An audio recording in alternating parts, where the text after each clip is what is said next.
Hello students. आज की series में हम कोशिश करेंगे आपको समझाने के लिए मोल फ्रैक्शन पर बेस्ड क्वेश्चंस।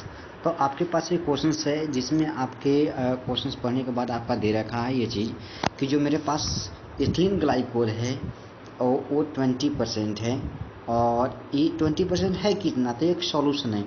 तो सॉल्यूशन को हम लेट करेंगे, यहाँ पे जो लेट करेंगे सॉल्यूशन को कितना करेंगे हम 100 ग्राम करेंगे। कितना करेंगे 100 ग्राम करेंगे, जिसमें से आपके पास 20 ग्राम आपके पास जो दे रखा है वो क्या दे रखा है, तो C2H6 और O2 दे रखा है।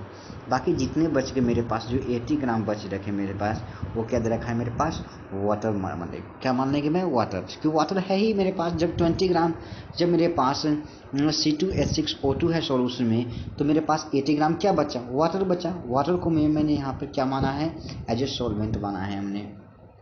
ऑलराइट, यहाँ से ऑलराइट स्टूडेंट्स, अगर मैं आगे बात कहूँ कि जब मैं इसमें सॉल्यूट माना मैंने 20 ग्राम को, तो मैं यहाँ से फाइंड करूँगा NB।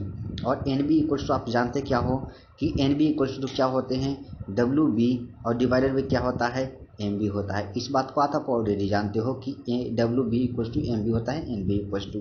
तो मेरे पास अगर WB की वैल्यू पाए तो WB आपके पास कितना ग्राम दे रखा है, 20 ग्राम है। कितना ग्राम है, 20 ग्राम, डिवाइडेड बाई, अब मैं MB की बात करूँ, molar mass of the C2H6O2।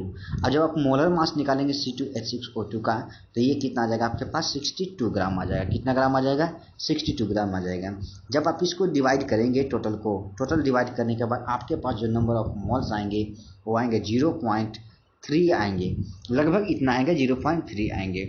यहाँ तक आप समझ पा रहे होंगे, यहाँ तक आप नोट कर लीजिए, स्क्रीनशॉट ले लीजिए। यहाँ तक आप आगे की अगर मैं बात कहूँ, आगे केसेस में अगर बात कहूँ मैं, तो आप यहाँ पे मैं अगर किसके बारे में निकालूँ, मैं अगर मैं निकालता हूँ किसके बारे में, अब मैं वाटर में कितना प्रेजेंट है नंबर ऑफ मोल्स, इसके बारे में निकालता हूँ। ठीक है, वाटर के बारे में निकालता हूँ मैं। तो वाटर के बारे में निकालने के लिए हमने क्या किया, सबसे पहले पे मेरे पास आपके Na, और क्या मैं निकालूंगा, Na निकालूंगा। और Na आपके लिए मैं अगर निकाल कोशिश, तो Na इक्वल टू क्या हो जाएगा, देखिए WA, तो WA आपके पास कितना हो जाएगा, 18 ग्राम है। कितना ग्राम, 80 ग्राम है। और डिवाइडेड बाय आपके पास मोलर मास कितना है, 80 ग्राम है।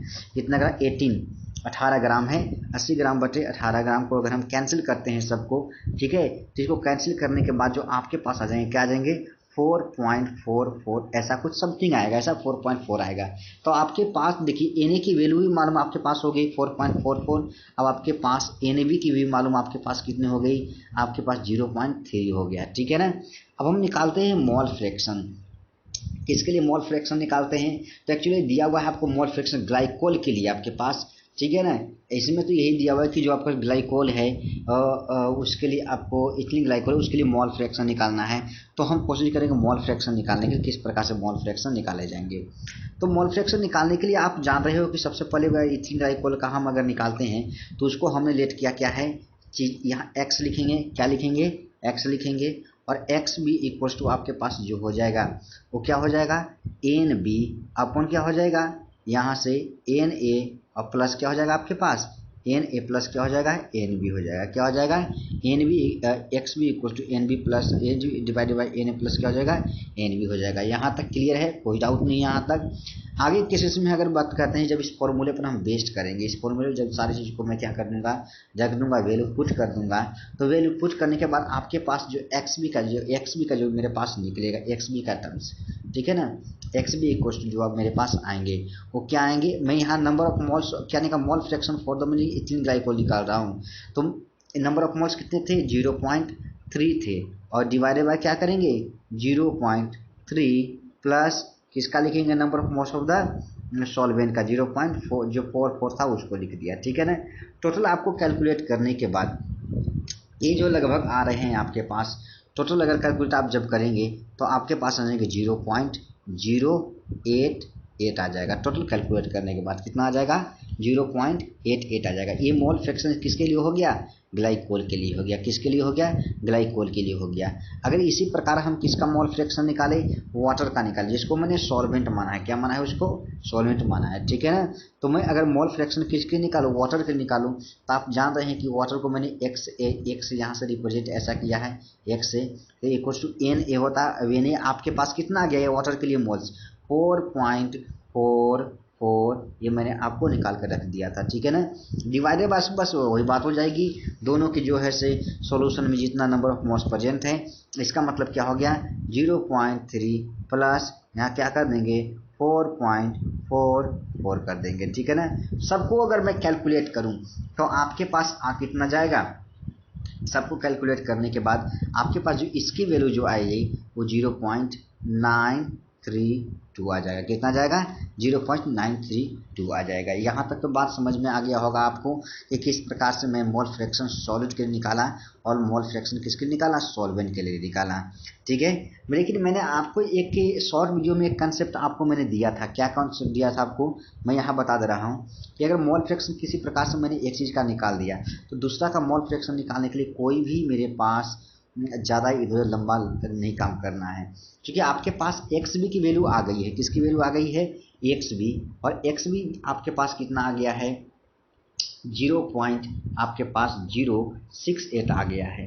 तो मेरे पास अगर एक्स ए फाइंड करना होता तो हम 1 में से माइनस कर देंगे 0 पॉइंट, क्या कर देंगे 0 पॉइंट कर देंगे, और क्या कर देंगे 0.068 लिख देंगे।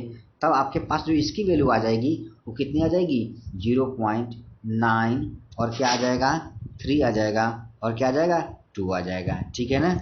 तो इस प्रकार से हम यहाँ से भी शॉर्ट तरीके से मोल फ्रैक्शन निकाल सकते हैं। जरूरी नहीं कि हम लॉन्ग तरीके से मोल फ्रैक्शन इसको निकालेंगे तब जाकर ये बातें क्लियर होगा और कोई नंबर दे पाएगा, ठीक है। अगला क्वेश्चन मैं आपके साथ करता हूँ इसी वीडियो में। सेकेंड क्वेश्चन को मैं लेकर चल रहा हूँ आपके पास, और सेकेंड क्वेश्चन को चलने के साथ साथ मैं आपको ये बता दे रहा हूँ। देखिए क्वेश्चन से दिया है second question, calculate the mole fraction of benzene in solution containing 30% by mass in carbon tetrachloride. देख रहे हो आपने, तो 30% बाई मास दे रखा है आपके पास, क्या दे रखा है 30% बाई मास दे रखा है। मैंने ये चीज़ आपको बताया कि सॉल्यूशन को एज्यूम करें कितना करेंगे 100 ग्राम एज्यूम करेंगे, कितना करेंगे 100 ग्राम एज्यूम करेंगे। यहाँ तक बात आपको समझ में आ रहा है। 100 ग्राम एज्यूम करने के बाद जो मेरे पास 30% by mass in the carbon tetrachloride, इसका मतलब मेरे पास C6 जो H6 मेरे पास दिया हुआ है वो 30 ग्राम मेरे पास दिया हुआ है, और बाकी मेरे पास जो कार्बन टेट्राक्लोराइड बच गया CCl जो 4 बच गया, वो मेरे पास कितना बच गया, मेरे पास यहाँ से 70 ग्राम बच गया। यहाँ तक आपको समझ में आ रहा है, बात बिल्कुल क्लियर है, नो डाउट। चलिए आए की वीडियो आगे, मैं आगे इसका कैलकुलेशन करता हूँ। आगे कैलकुलेशन किस प्रकार से होगी देखिए आप, बहुत आसान है, बहुत आसान, बहुत ईजी है एकदम, ठीक है। आप तुरंत ही इसको कैलकुलेशन कर देंगे, ज़्यादा कोई टफ चीज़ नहीं है। तो सबसे पहले हम मोल फ्रैक्शन सबसे पहले नंबर ऑफ मोल्स किसके निकालेंगे, तो बेंजीन के लिए निकालेंगे। आपके पास दे रखा है WB, आपके पास क्या दे रखा है WB, और WB की वैल्यू आपके पास कितनी है, तो WB की वैल्यू आपके पास कितनी है 30 ग्राम है, कितनी है 30 ग्राम है। और आपके पास जो MB की जो वैल्यू है, जो कि molar mass of the benzene, वो कितना हो जाएगा 78 ग्राम हो जाएगा, कितना हो जाएगा 78 ग्राम हो जाएगा। अगर मैं दोनों को अगर कैलकुलेट करूं, यहाँ से नंबर ऑफ मोल्स निकालूं, क्या निकालूं नंबर ऑफ मोल्स, यानी NA यानी NB निकालूं, तो NB इक्वल्स टू आपके पास क्या हो जाएगा, आप जानते हैं कि WB डिवाइडेड बाई MB होता है, यानी 30 डिवाइडेड बाई क्या हो जाएगा 78 हो जाएगा। यहाँ तक बातें समझ में आ जा रहा है, कोई दिक्कत नहीं है। मैं इसको कैंसिल कर दिया, यहाँ से इसको कैंसिल करने के बाद यहाँ से कितने क्या जा रहा है 3 से, तो 3 दहिया 30 हो जाएगा, और मैं 10 30 हो जाएगा, और 3 2 जाओ 3 कितना 3 6 हो जाएगा। वंस अगेन मैं इसको कितना से करूँ, शायद 2 से करता हूँ, तो 2 5 जा, और यहाँ 13 जा हो जाएगा। इसका मतलब 5 अपॉन कितना हो गया 13, 5 अपॉन 13 हो गया। तो 5 अपॉन 13 को हम कितना लिख सकते हैं, देखिए 5 अपॉन 13 को हम कितना लिख सकते हैं, तो 5 अपॉन 30 को अगर मैं बात कहूँ तो कितना लिख दूंगा 5 अपॉन 30 को, बताइए अभी। तो मैं अगर यहाँ 13 से डिवाइड किया, किसको 13 से डिवाइड किया मैंने 5 को, क्या किसको डिवाइड किया 5 को किया, तो यहाँ कितना आ गया आपके पास 0 पॉइंट रखने के बाद यहाँ आ जाएगा कितना आपके पास, तो 33 के कितना हो जाएगा 39 हो जाएगा, यही हो जाएगा ना। यानी 0.3 मैं इतना ले रहा हूँ लगभग, ठीक है, अप्रोक्स ले रहा हूँ, सोच की ज़्यादा कॉम्प्लिकेटेड ना हो, बाकी आप सब जान रहे हैं कैसे निकाला जाएगा। सो आपने एक बार सीख लिया है 0.3, दिमाग में आप याद रखना कि 0.3 का आ रहा है, ठीक है। यहाँ तो कोई डाउट नहीं है। मैंने अभी NB निकाला है, अब NA वैल्यू निकाला होगा NA, ठीक है ना। तो अब NA निकालने के लिए सबसे पहले मेरे पास देखिए आपके पास WA दे रखा है, कितना दे रखा है WA, देखिए WA की वैल्यू मेरे पास कितनी है, WA मेरे पास जो है वो कितना मेरे पास दिया हुआ है तो 30 ग्राम दिया हुआ है। कितना ग्राम दिया हुआ है? 30 ग्राम दिया हुआ है। ऑलराइट, कोई दिक्कत नहीं है यहाँ तक। लेकिन मेरे पास जो एम ए की वैल्यू निकालेंगे, एम ए की वैल्यू कैसे निकालें? तो CCl4 होता है फॉर्मूला, यानी 12 हो गया कार्बन का, और CCl4 यानी 35.5 गुने क्या कर देंगे? 4 कर देंगे। ये हो जाएगा किसका? CCl4 का मोलर मास निकल जाएगा। तो 12 प्लस क्या कर देंगे हम?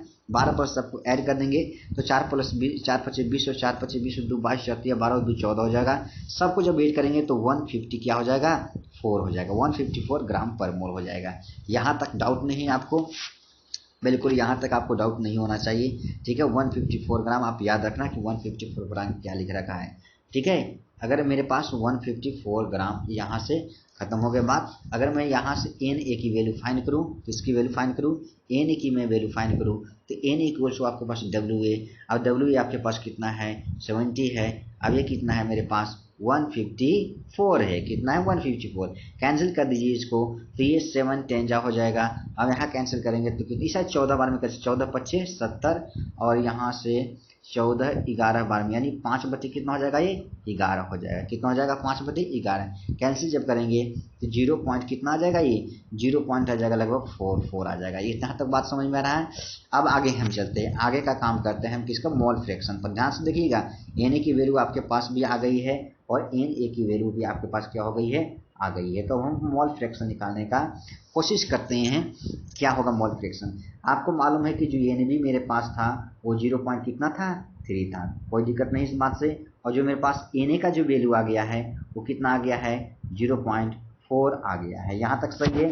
यानी मोल फ्रैक्शन अगर मैं निकालूं किसके लिए? XB के लिए निकालूं, तो हम ऊपर का कैलकुलेशन 0 पॉइंट कितना कर देंगे? 3 कर देंगे। कितना कर देंगे? 0.3, और डिवाइडेड बाय क्या हो जाएगा? यहाँ से डिवाइडेड बाय 0.3, और प्लस क्या करेंगे? यहाँ से 0.4 करेंगे। क्या करेंगे? 0.4 करेंगे। यहाँ तक समझ में आ रहा होगा बात आपको? Very good.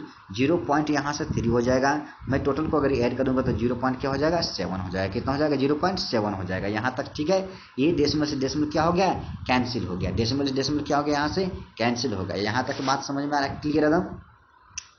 अब मैं निकालता हूँ क्या वहाँ, यानी कि आपके पास जो बच गया वो कितना बच गया? 3/7 बच गया। यानी कहने का मतलब है कि जब मैं XB अगर मैं फाइंड करूँ, क्या करूँ? XB की वैल्यू अगर मैं फाइंड करूँ तो 3 अपॉन क्या हो जाएगा? 7। इसको जब मैं कैंसिल करूँगा यहाँ से यहाँ, तो कितना हो जाएगा? 0 पॉइंट, और कितना आ जाएगा आपके पास? 4 आ जाएगा। फिर कितना आ जाएगा? लगभग अप्रोक्स जो आ जाएगा वो 2 आ जाएगा। ठीक है, 0.42 आएगा। उसी प्रकार से यदि मैं XA की वैल्यू फाइंड करूँ तो मैंने आपको बताया क्या है कि 1 में से माइनस कर दीजिए, क्या 0 पॉइंट क्या आ जाएगा? 42। और 0.42 को जब आप माइनस करेंगे तो कितना ये आ जाएगा? यहाँ सब्ट्रैक्ट करने पर जाएगा, एक 8 आ जाएगा इधर। ठीक है, यहाँ 5 आ जाएगा। अब यहाँ कितना आ जाएगा आपके पास? 0 आ जाएगा। कितना आ जाएगा? 0 आ जाएगा। यानी 0.58 आपके पास मोल फ्रैक्शन ऑफ द किसके लिए आ जाएगा आपके पास? Mole fraction of the carbon tetrachloride. अब इस जो है एक्स भी हो जाएगा वो mole fraction of the benzene के लिए आ जाएगा। यहाँ तक क्लियर हो रहा है? किसी को कोई डाउट नहीं है? Very good. और मैं आगे क्वेश्चंस देता ही जाऊंगा इस प्रकार से, लेकिन आप बेसिक सा मुझे आप बता देंगे कि आपको समझ में बात आया है कि नहीं आया है। Okay students, thank you so much. अगले वीडियो में मिलते हैं मोलरिटी और मोलिटी को लेकर। मेरे वीडियो के साथ बने रहें। कोई भी डाउट है कमेंट बॉक्स में जरूर कमेंट करें। Thank you so much.